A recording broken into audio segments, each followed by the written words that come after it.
सहायक मतदान अधिकृत भए पनि के फरक परेन।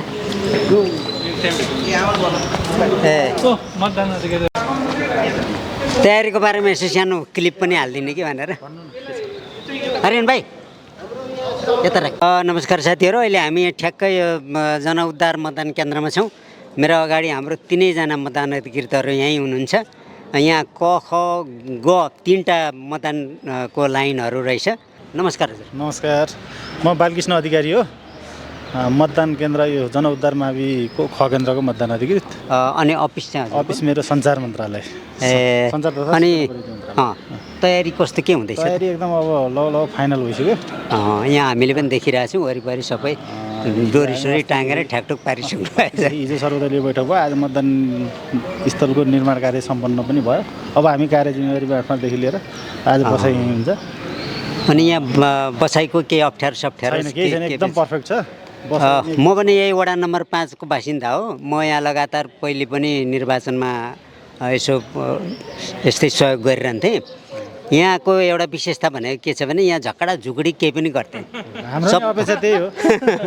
यहाँ पहिलेदेखि नै बाहिर जे जस्तो पार्टीको झगडा के डिस्कस भए पनि यहाँ भित्र साथीहरूले केही गर्दैन, एकदम शान्तपूर्वक सम्पन्न गराउँछन्। यहाँ चाहिँ यो 6-7 पटकको यस्तै छ अनुभव। यहाँ अहिले चाहिँ अब त्यस्तो नहोला, अहिले पनि शान्त नै होला।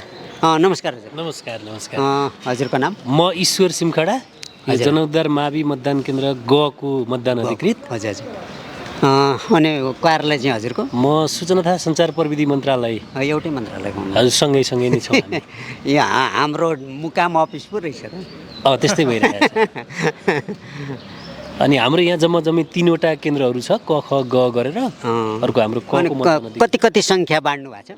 यो चाहिँ अब आयोगले नै निर्धारण गरिदिएको हुन्छ। यहाँ जम्मा मतदाता सङ्ख्यालाई चाहिँ 3वटा केन्द्रमा विभाजन गर्दाखेरि पहिलोमा 728 क केन्द्रमा, दोस्रो केन्द्रमा पनि 728 र तेस्रो ग केन्द्रमा 731 गरे। बराबरी परेछ। हजार भाग लगाउने कुरा हुन्छ के अरे, धेरै भएपछि त्यो टोटल मतदातालाई 3 भाग लगाउँदाखेरि त्यो अनुसार पर्न आएको छ। अब यो निर्वाचन तयारीको बारेमा के भन्नुहुन्छ त? निर्वाचन तयारी अब हामीले मतदान केन्द्र तपाईँले देखिहाल्नुभयो। हिजोदेखिबाट हामीले सर्वदलीय बैठकहरू राखेर अन्य जुन सहमतिका कुराहरू पनि हिजो गरि नै सकेका छौँ यो केन्द्रमा। र प्लस मतदान केन्द्रको लेआउट पनि यसलाई हामीले फाइनल गरेर अनि अहिले हामीले सबै कुराहरू टाँस्नुपर्ने विवरणहरू पनि सबै तयार गरेर बसेका छौँ। अब हामी निर्वाचन गराउनको लागि तयारी अवस्थामा छौँ। Thank you. अनि अलिअलि मैले यहाँ यसो समाचार सुनेअनुसार चाहिँ थोरै यो घन्टी बजाउने, यो मन्दिरको घन्टीलाई लिएर पनि थोरै डिस्कस भएको भन्ने बुझेको थिएँ, तर समाधान भइसकेको भन्ने पनि सुनेको थिएँ। त्यस्तो यहाँ डिस्कस भनेर त्यस्तो खालको अवस्था त छैन। तर सर्वदलीय बैठकहरूमा चाहिँ अब निर्वाचन आचार संहिताको पालना गर्ने भन्ने विषयमा सबै दलहरू सचेत हुनुहुन्थ्यो। एक दलले अर्को दललाई पनि तपाईँहरू पनि निर्वाचन आचार संहिता पालना गर्नुहोला भन्नुको अर्थ म पनि मान्न तयार छु भन्ने नै त्यसको बुझाइ हो भनेर हामीले बुझेका छौँ। हिजो छलफल भएर उहाँहरू सहमतिमा अब आचार संहिता यो जुन ऐन नियम कानुनलाई हामी पूर्ण पालना गर्छौँ भन्ने खालको हाम्रो समझदारी पनि भएको छ। थ्याङ्क यू, धेरै धेरै धन्यवाद। नमस्कार हजुर। नमस्कार। हजुरको नाम? मेरो नाम गम्बहादुर जुगजाली, जनउद्धार माविको क मतदान सुरुकै परेछ हैन? मेरो कसरी लाइनिङ राखिदिएको छ? यता क ख ग यता गरेको छ कि होइन? हामीले पहिले क गरेछ, क को लागि त्यो गऱ्यौँ। ख ग यसरी हामी सिएललाई गरेको छ। यता फर्स्ट यतैबाट गर्नु भएको रहेछ? हजुर। अनि कार्यालय चाहिँ हजुरको? मेरो सर्वोच्च अदालत। यता अदालततिर पर्नुपर्छ है। अनि अब अरू हाम्रो अधिकृत साथीहरूले भनेको बाहेक केही कुराहरू गर्नु छ त? त्यस्तो केही छैन। यहाँ हाम्रो लगभग 90% काम भइसकेको छ।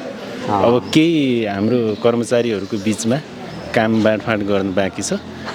अरू लगभग हाम्रो सम्पन्न भइसकेको छ। हजुरले देखिहाल्नुभयो। यहाँ अलिक व्यवस्थितै गर्नुभएको रहेछ। हजुर। अनि अर्को चाहिँ अब मतदान सकिएपछि मतगणना कार्यस्थल पनि यसैलाई मानेको भन्छ। त्यसको लागि त सेक्युरिटी पनि धेरै व्यवस्था अलिक कडाइ गर्नु पर्ला। हो, यो एकदमै व्यवस्थित छ भन्ने कुरो छ होइन? त्यो हाम्रो हुन त क्षेत्राधिकार अन्तर्गत पर्दैन, त्यो निर्वाचन कार्यालयले हेर्छ। हुन त अहिले अब तहगत 3 तहकै सेक्युरिटीहरूलाई एकदम स्ट्यान्ड बाई राखिएको छ क्या र? हजुर। त्यस्तो केही नहोला। अनि यो लोकेसन पनि एकदम मजबुत खालको छ नि त, चारैतिर बारबेर भएको। एकदम चाहिँ सुरक्षित जस्तो लाग्छ मलाई। हो एकदमै सुरक्षित पनि यहाँ शान्त भइराख्ने भन्ने कुरो पनि छ। पहिलेदेखि बुझेन के सर? त्यस्तो चलन पनि छ यहाँ। हजुर हुन्छ, धेरै धेरै धन्यवाद, थ्याङ्क यू। धन्यवाद। नमस्कार हजुर। हजुर नमस्कार। अब अधिकृतजी मदन अधिकृतजीहरूले भनिसक्नुभयो धेरै कुरा त, अरू उहाँहरूले भन्न छुटेको केही सुझाव सल्लाह दिनुपर्ने केही छ कि? खासमा केही पनि छैन। हजुरको पहिले नाम भन्नु पऱ्यो, कार्यालय भन्नु पऱ्यो। म कमल राज पौडेल, हजुर। म नेपाल प्रतिलिपि अधिकार रजिस्ट्रारको कार्यालयबाट यस मतदान केन्द्रको ख केन्द्रमा रहेर मलाई सहायक स्तर कर्मचारीको रूपमा खटाइएको छ। हामी कर्मचारीको तर्फबाट त हामीले गर्नुपर्ने पूर्व तयारी र भावी योजना समेत हामीले तयार गरेर बसि नै सकेका छौँ। अब गणना गर्ने टोली त अर्कै आउँछ होला, गणना हजुरहरू पनि कोही पर्नुहुन्छ यहाँ? पर्न सकिन्छ, तर त्यो चाहिँ निर्वाचन अधिकृतको कार्यालयले नै गर्ने भएको हुँदा हामीले चाहिँ मतदान सम्पन्न गर्ने र मत परेकालाई चाहिँ सुरक्षित रूपमा हाम्रो तोकिएको केन्द्र पनि यहीँ भएको हुँदाखेरि सबै 8 नम्बर क्षेत्रको कलेक्सनै यहीँ हुने? हजुर हो। उता सहरको अब न्यु रोडसम्म छ नि त 8 त? हजुर हो। त्यहाँसम्मको पनि मतपेटिकाहरू यहीँ आउँदो रहेछ? हजुर हो। हाम्रो चाहिँ त्यो सहजता छ। थ्याङ्क यू, धेरै धेरै धन्यवाद।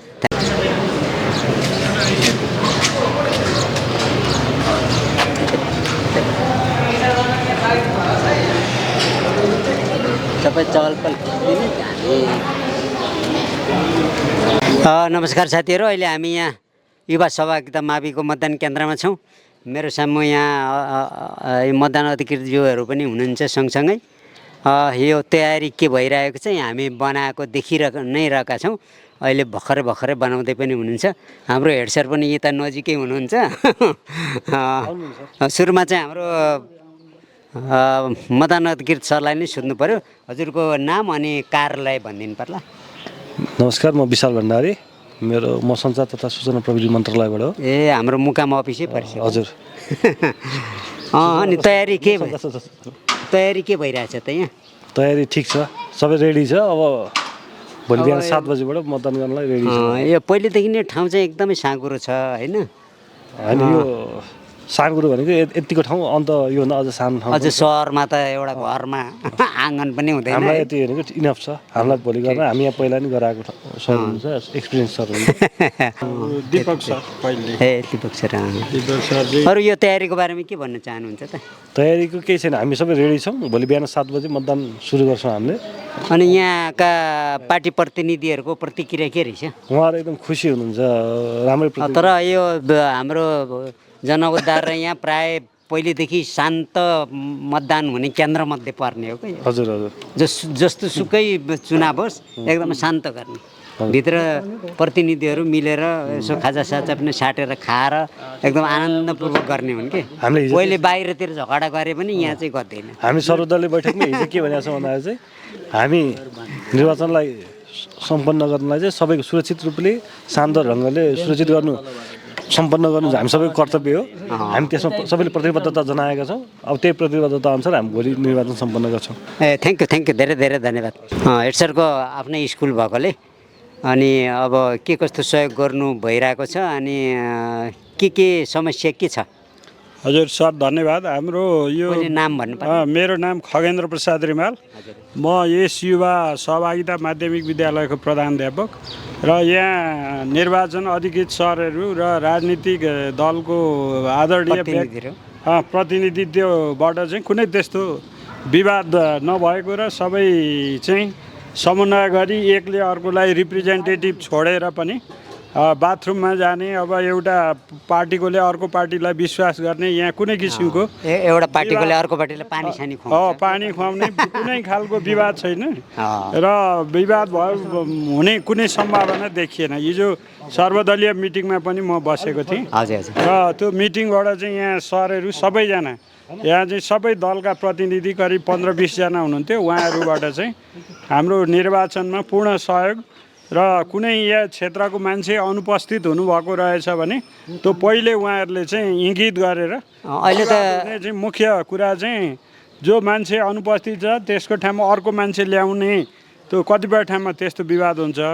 यो सेन्टरमा चाहिँ उहाँहरूले आफ्नो दलकै मान्छे अनुपस्थित रहेछ भने त्यो पहिले उहाँहरूले चाहिँ इन्फर्म गर्ने हिजो चाहिँ एउटा सहमति भयो। अनि धेरै सहज हुने हिसाबले निर्वाचन आयोगले सूचना पनि प्रसारण गरेको छ होइन। थुप्रै कुरालाई पहिलेको भन्दा सहज बनाइदिएको छ। सहज पनि छ। बिरामीको लागि गाडी साडीको त्यो एकदम गाह्रो हुन्थ्यो नि पहिले पास बनाउनु पर्ने। अहिले त्यहाँ सुचनामै लेखिदिएको भएर त्यो मान्छेले स्वत पाउँछ भनेकै छ। हाम्रो विद्यालयमा अझ जस्तो अघि एकजना चाहिँ हाम्रो यहाँ प्रहरीकै साथी चाहिँ डाइरिया भएकोलाई हाम्रो चाहिँ विद्यालय नर्सले चाहिँ ट्रिटमेन्ट गर्नुभएको छ। विद्यालयको एकजना नर्स पनि यो निर्वाचन आयोगमा हाम्रो चाहिँ कर्मचारीको रूपमा राखिएको छ। त्यसले गर्दा यहाँ त्यस्तो कुनै किसिमको चाहिँ बिरामी लगायत कुरालाई पनि यहाँ चाहिँ सम्बोधन हुने र हाम्रो निर्वाचन अधिकृत सरहरू पनि अब पहिलेदेखि हाम्रो चाहिँ एकदम समन्वय गरेर हाम्रो दीपक सर, अर्को हाम्रो चाहिँ भण्डारी सर हुनुहुन्छ, अब साथै हाम्रो अर्को सरहरू 3 जना हाम्रो चाहिँ निर्वाचन अधिकृत सरहरू हुनुहुन्छ र हामी सबै यहाँ चाहिँ टोलकै मान्छेहरू पनि सहभागी भएर चाहिँ अब यो निर्माण गर्नलाई सहजता प्रदान गरिएको छ र यहाँ कुनै किसिमको विवाद नहुने किसिमको देखिन्छ। धेरै धेरै धन्यवाद हाम्रो रिमाल सर, हेड सरलाई। Thank you. नमस्कार। चक्रपथ सडकबाट केन्द्रको सहायक मतदान अधिकृत। अनि यहाँको अब के समस्या त केही छैन? समस्या छैन। यहाँ त राम्रो के रहेछ भने यहाँको जनसमुदायले पनि धेरै सहयोग गर्यो। त्योभन्दा बढी विद्यालयले हामीलाई सम्पूर्ण रूपमा सबै प्रकारको सहयोग गरेको छ। प्रधानाध्यापकको एकदम धेरै सहयोग, विद्यालय व्यवस्थापन समितिको अध्यक्षज्यूको धेरै सहयोग र समुदायको पनि धेरै सहयोग। धेरै धेरै धन्यवाद हाम्रो सरलाई। यहाँ कति सङ्ख्या चाहिँ कति रहेछ अनि कसरी व्यवस्थापन गर्नुभएको छ? हामी 1300 चान्चुनको मतदाता सङ्ख्या छ यहाँ। एउटामा 700। हजुर। अर्को अनि त्यसमा चाहिँ क र क यता गऱ्यौँ, ख यता गरेको। योभन्दा अगाडि चाहिँ एउटा मात्रै थियो यहाँ पहिला? केन्द्र दुइटै हुन्थ्यो। केन्द्र दुइटै हुन्थ्यो। अब त्यसलाई त्यति अप्ठ्यारो छैन। अब यहाँको स्थानीयको सहयोग देख्दाखेरि हामी पनि उत्साहित भएका छौँ। धन्यवाद सर। नमस्कार सर। नमस्कार, म दीपक थापा मगर, म लोकसेवा आयोगबाट मतदान अधिकृत भएर खटेको छु। अनि अरू थप के भन्न चाहनुहुन्छ? होइन, खास त्यस्तो केही थप त छैन। अब हामी निर्वाचनको सङ्घारमै छौँ। भोलि बिहान 7 बजे टक्क हामी मतदान सुरु गर्छौँ। अब त्योभन्दा अगाडि हाम्रा दलका मतदान प्रतिनिधिहरू नियुक्त गरेका छौँ। प्रक्रिया सबै पुरा गरेर हामी 7 बजे ट्याक्कै मतदान सुरुवात गर्छौँ। अब अहिले चाहिँ एकदमै तयार छौँ। अहिले चाहिँ संयोगले मतगणना केन्द्र पनि जनअवतार माविलाई बनाएको रहेछ। त्यसले गर्दाखेरि गाडी नआयो भने हिँडेर पनि जाने मजाले सकिन्छ। राम्रो घर पाएको परेछ। हजुर, घर पाएको छ। थ्याङ्क यू, धेरै धेरै धन्यवाद। हामी यो युवा सहभागिता मतदान केन्द्रमा छौँ। भर्खरै हामीले मतदान अधिकृतहरूको यसो इन्टरभ्यू लिएका थियौँ। अहिले मेरो अत्यन्त आदरणीय, मैले धेरै मान्नुपर्ने हुनुहुन्छ, उहाँले आफ्नो नाम अनि कता बस्नुहुन्छ उहाँले भन्नुहुन्छ। नमस्कार हजुर। नमस्कार। नाम भनिदिनु पऱ्यो पहिले। हरिगोपाल थापा हजुर। अनि बस्न त यहीँ? अब यहीँ बस्छु हजुर। यहीँ नजिकै? हजुर, नजिकै छु। अनि कति वर्ष पुग्नुभयो त? अब अहिले 90मा छु हजुर। म 90मा चलिरहेको छु। 90मा नि तोकडै चलिरहेको छु। अनि यति धेरै वर्ष बाँच्नको लागि जीवनशैलीलाई कस्तो बनाउनु पर्दो रहेछ? उठ्ने, सुत्ने, खाने, बस्ने? अब भगवानको कृपाले, इष्टमित्रको दाजुभाइको आशीर्वादले अब अहिले 90 वर्षसम्म मलाई रोग भनेको कुरा केही छैन होइन। खानालाई अब शरीरको छानबिचार गरेर खाइराखेको छु होइन। र अहिलेसम्म साथीभाइ सबैसँग मेलजुल भएर गाउँ कसो गर्नु पर्यो, के गर्नु पर्यो भन्ने कुरा भावना अहिलेसम्म लिइराखेको छु। अहिले पनि म यहाँ झगडा गर्दछु कि यो टोललाई खानेपानी कसरी उपलब्ध गर्ने, के गर्ने, कहाँ जाने भन्ने कुरा अहिले पनि यो छलफल भइराखेको छु। यसलाई पानीको चाहिँ यस ठाउँमा पहिलेदेखि समस्या छ? पहिलेदेखि समस्या। अब यहाँ चाहिँ ढुङ्गे धारा थियो, ढुङ्गे धारा चाहिँ भैँचालोले गइसकेपछि समस्या छ। अब अहिले त्यो समस्या हुन चाहिँ मैले बोरिङ गरेर आफ्नै जग्गामा बोरिङ गरेर उहाँले 10,000 रुपियाँ लिएर आएर जग्गा दिएर अब अहिले पनि 18 वर्ष भयो। 18 वर्षमा पानी वितरण गरिराखेको छु। त्यो 18 वर्षको आय स्रोत मैले लिएको छैन, गाउँ विकासमा लगाइराखेको छु होइन। र एउटा के छ भनेपछि भने मैले चाहिँ नि अफिसको भाडा, कोठाको भाडा चाहिँ एउटा ल्याएको छु मैले। अहिलेसम्म मैले लिएको यो पनि गरेको छैन। मैले गाउँ विकास गर्दैछु। अब पानी घट्दै गइरहेको छु। यसको लागि मेलन्चीमा प्रोसेस चाल्ने भएर म अगाडि बढिराखेको छु हजुर। र मेरो साथ सन्जेल र मलाई यही प्रार्थना छ कि मैले छोडेर जानु पर्यो भने पनि गाउँलेलाई खुसी गराएर पानी चाहिँ पानीको लागि सन्तुष्ट हुने गरी पानीको सन्तुष्ट हुने गरी दिउँ र अरूलाई सन्तुष्टै बनाइराखेको छु अहिलेसम्म। कसैले पनि आज हजुरको सत्सङ्गत भएपछि, हजुरको चाहिँ दाम बसेपछि अहिलेसम्म मलाई कसैले अम्लो ठहराउने कुरा पनि छैन। म आजसम्म लड्दैछु, गर्दैछु, गरेरै जान्छु भन्ने विचार छ। अब अहिले पनि अब उपमेयरसँग छलफल हुँदैछ पानीको विषयमा, यसो गर्नु पर्यो। मैले के भनिराखेको छु भने हजुरको यो टोलमा कसैले मैले पानी खान पाइनँ बाबा भनेर आँसु नझारोस्, मेरो प्रार्थना यति। धन्यवाद बुवालाई, धेरै धेरै धन्यवाद। अब यो अहिलेको यो समाजलाई, राजनीतिलाई के भन्न चाहनुहुन्छ त? अब यस्तो छ हजुर, अब राजनीतिक कुरा गरौँ भने राजनीति पल्टिसक्यो, सुनि भइसक्यो कि। अब यो कुरा गरौँ, धेरै गरौँ।